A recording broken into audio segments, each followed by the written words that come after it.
Yung bodega sa Quezon City, pinuntahan ko, punong-puno na murang appliances at mga brand new po ito. Meron din mga gadgets, pwede pang hulugan to. May mga automatic washing, refrigerator, smart TV malalaki, gas stove, induction cooker, water dispenser, at malalaking mga speaker. Yung aircon nga nila, pre-installation na, pre-delivery pa. Iba-iba yung HP, hanggang sa pinakamalaki. Merong window type at split type, at marami ka pa dito makikita. May mga upuan pa, kaya bisita na. Sa mura dito bodega, madadaanan nyo po sa Commonwealth Avenue, bandang Novaliches, katabi ng Petromobile Commonwealth. Sa tapat naman niya ay McDo, Santa Monica. Araw-araw po ay bukas sila. Iba't ibang brand guys ang pwede nyo pagpilian na TV rito ha. Magkano yung pinakamura natin, Henry? Pinakamura po natin is 3,000. 20 inches po. Ayan, 3,000 natin. Yung napaka-affordable na TV, pang kwarto-kwarto lang, 2,999. O, may TV ka na ha. Ang 30 inches po natin, 499. Ayan ha guys ha. May 499 tayo dito na 30 inches. Po, kung gusto natin mag-upgrade, 30 inches po, 5,799. Ace na po siya. Sunod dito, Henry. 45 inches po na KTS. 45 inches na to guys, ang laki na oh. Pwede na sa malaking sala yan po oh. 43 inches po na 9,499. At lahat po yun may built-in TV Plus na po. Tapos may kasama na ba tong bracket? Yes po, may wall bracket po tsaka antenna. Ito po ating Ace na 50 inches na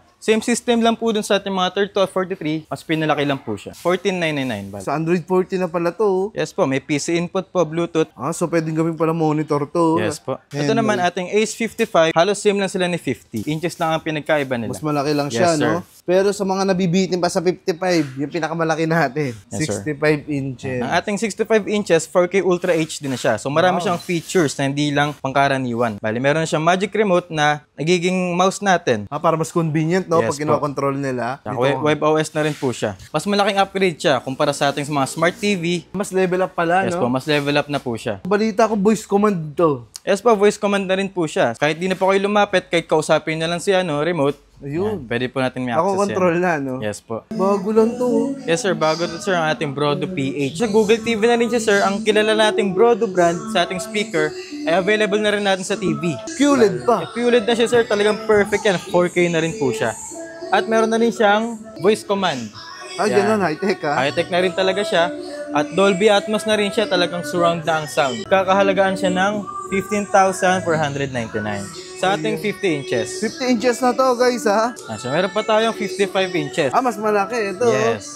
Sa presyo niya po, 19,499. Guys ha, bagong-bago po ito. QLED na. Google TV ka pa. TCL na 55 inches, Google TV na rin siya. Bali, perfect to sa mga mahilig maglaro. Mga gaming dahil meron na siyang 120 Hz gaming accelerator. Ang taas ha? Yes, at Dolby Atmos na rin siya, talagang surround ang kanyang sound.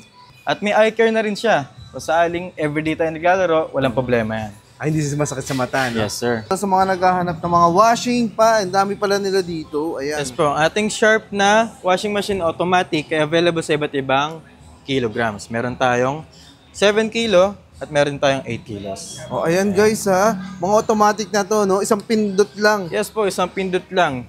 Talagang malinis na agad ang ating mga damit. Hindi ka na mahirapan. Magagawa mo na iba pang gawain sa bahay. Hagis mo na yung damit mo. Mga automatic kasi to guys. Sa price niya naman, ang price niya is 14,999. Sa 7 naman natin is 12,999. Guys, pili na lang po kayo ha. Kung ibang brand ang gusto niyo guys, available din. Anong size na to? 10 kilograms po. Malaki. Yes po. Ang laki nito guys. Marami na rin ang malalaban natin dyan. Kaya nga, pang malaking pamilya. Pero meron tayong installment ng ating Salmon. Everyday open, 10 AM to 7